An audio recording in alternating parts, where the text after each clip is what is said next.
Okay, I made it to my doctor appointment, and as it turns out, the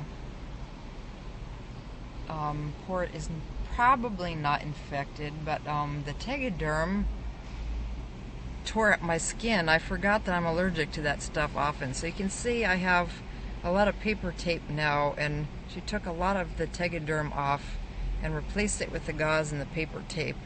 She didn't want to take all the tegaderm off and have it be open.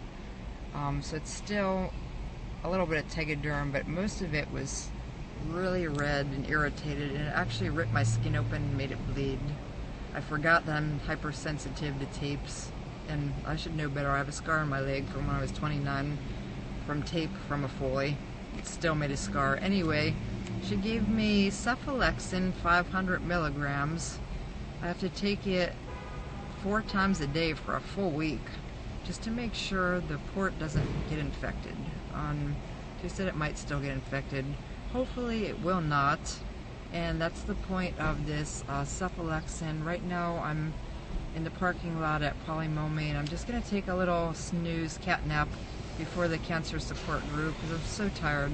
Been kind of burning the candle at both ends lately with all these appointments and everybody calling me and trying to hang out with me and stuff, and I really appreciate it, but you know, it's exhausting, and I'm really tired.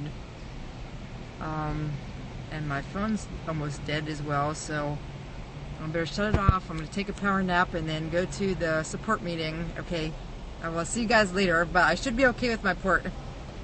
I hope that didn't totally ruin the scene. The low battery light came on flashing. Anyway, I need to take a nap and then have my meeting, and I will check in tomorrow and get some antibiotics. I should be good. Okay, peace out.